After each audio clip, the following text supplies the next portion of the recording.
تو ویورز، آج ہم آپ کو بتائیں گے کہ کس طرح مشعل کی ڈیتھ ہوئی اور اس وقت کیا ہوا تھا۔ اس میں دکھایا گیا ہوتا ہے کہ مشعل بہت ہی زیادہ نفرت کرنے لگتی ہے مہرین سے۔ مشعل مہرین سے اتنی نفرت کرنے لگ گئی کہ اس نے پلاننگ شروع کر دی کہ مہرین کو کس طرح برباد کیا جائے اور مہرین اب میرے ہاتھوں سے نہیں بچے گی۔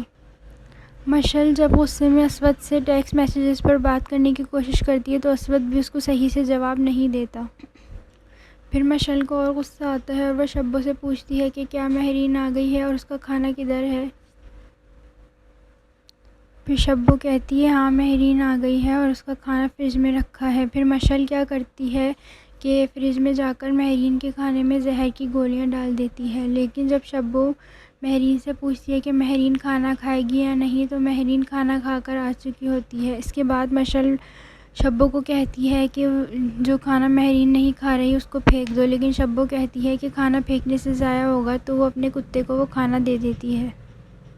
پھر مشعل اسود کو دوبارہ سے ٹیکسٹ میسیجز اور کال کرتی ہے۔ اس پر اسود کو غصہ آتا ہے اور کہتا ہے کہ تم بار بار کیوں مجھے تنگ کر رہی ہو، اب کچھ بھی نہیں ہو سکتا، میں مہرین سے شادی کر رہا ہوں۔ اس بات پر مشعل کو بہت زیادہ غصہ آتا ہے۔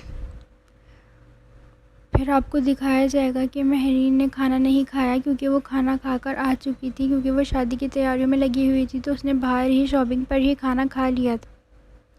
لیکن مہرین کو چائے پینے کی طلب ہوتی ہے۔ مہرین کچن میں چائے بنانے کے لیے جاتی ہے۔ اتنی دیر میں مشعل دیکھ لیتی ہے کہ مہرین چائے بنانے گئی ہے۔ مشعل مہرین کی چائے میں گولیاں ملا دیتی ہے، وہ بھی زہر ملا دیتی ہے، زہر کی گولیاں ملا دیتی ہے، اور اس کی تھوڑی دیر بعد مشعل کو لگتا ہے کہ مہرین ابھی تک چائے پی چکی ہوگی۔ اس کی تھوڑی دیر بعد مشعل کو چائے پینی ہوتی ہے۔ مشعل شبو سے کہتی ہے کہ میرے لیے چائے بنا دو، لیکن جب شبو کچن میں جاتی ہے تو دیکھتی ہے کہ مہرین ابھی اپنے لیے چائے بنا رہی ہوتی ہے، چائے نکال چکی ہوتی ہے۔ اتنی دیر میں شبو وہ مشعل کے کپ میں مہرین والی چائے الٹتی ہے اور کہتی ہے کہ پلیز مجھے یہ چائے دے دو کیونکہ مجھے مشعل باجی کو چائے دینی ہے اور تم اپنے لیے دوسری بنا لینا۔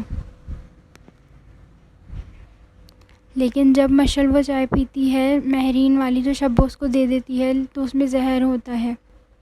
اس کی تھوڑی دیر بعد ہی پتہ چلتا ہے کہ مشعل کی ڈیتھ ہو چکی ہے۔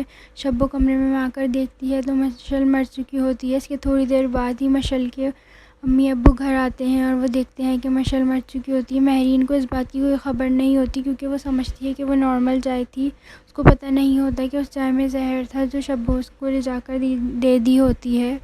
جب سب لوگ مشعل کے قتل کا سنتے ہیں اور مشعل کے مرنے کا سنتے ہیں تو سب کے لیے یہ بہت سرپرائزنگ ہوتا ہے اور کسی کو بھی یقین نہیں آتا کہ مشعل مر چکی ہے۔ اتنی دیر میں پولیس آ جاتی ہے اور وہ انویسٹیگیٹ کرتی ہے۔ سب کا شک مہرین پر جاتا ہے اور سب کہتے ہیں کہ مہرین نے ہی مشعل کو چائے میں زہر کی گولیاں ملا کر دی تھی، اور شبو کو بھی یہی شک ہوتا ہے کہ مہرین نے ہی چائے میں زہر ملایا تھا کیونکہ وہ چائے مہرین نے بنائی ہوتی ہے۔ اس کے بعد جب پولیس انویسٹیگیٹ کرتی ہے تو پولیس کو بھی یہی لگتا ہے کہ مہرین نے قتل کیا ہے، کیونکہ کوئی بھی مہرین کے گھر سے، نہ اس کا منگیتر نہ اس کی ساس، کوئی بھی مہرین کے گھر سے اس کو پوچھنے نہیں آتا، تو پولیس کو بھی یہی لگتا ہے کہ مہرین نے ہی مشعل کو قتل کیا ہے۔ لیکن دکھایا جائے گا کہ اسود کی ماں وہ بہت زیادہ اس کو بولے گی کہ مہرین ایسا نہیں کر سکتی، میری بات کا یقین کرو، مہرین ایسا نہیں کر سکتی، لیکن اسود کو اس کی ماں کی بات کا یقین نہیں آتا اور اس کا شک بھی مہرین پر ہی جاتا ہے۔ اس کو لگتا ہے کہ مہرین ہی قصوروار ہے اور مہرین نے ہی مشعل کا قتل کیا ہے۔ اس کے بعد اسود مہرین کے پاس جائے گا اور پورا ماجرا پوچھے گا، لیکن مہرین کو اس پر بہت غصہ آئے گا کہ تم مجھ پر شک کر رہے ہو، تمہیں پہلے سے ہی میری کسی بات کا یقین نہیں تھا۔ مہرین اپنے ہاتھ سے رنگ اتار کے اسود کو واپس کر دے گی اور بولے گی مجھے تم سے کوئی تعلق نہیں رکھنا۔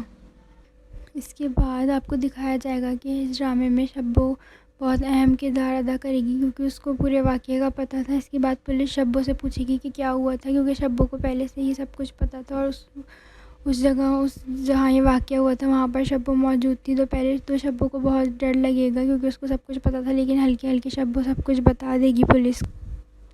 اس کے بعد شبو سب کو بتا دے گی کہ مشعل بار بار پوچھ رہی تھی کہ مہرین نے کھانا کھایا یا نہیں، اور مشعل مہرین کا پوچھ رہی تھی، تو شبو کا شک بھی مہرین پر جائے گا۔ اس کے بعد شبو دیکھے گی کہ جو کھانا مشعل نے پھینکنے کو کہا تھا لیکن وہ اس نے اپنے ڈاگی کو دے دیا ہوتا ہے، اور وہ کھانا کھانے سے شبو کا کتا مر چکا ہوتا ہے۔ اگلی قسط میں آپ لوگ دیکھیں گے کہ شبو نے بہت اہم کردار ادا کیا ہوتا ہے اور جو کتا وہ کھانا کھانے سے مر گیا ہوتا ہے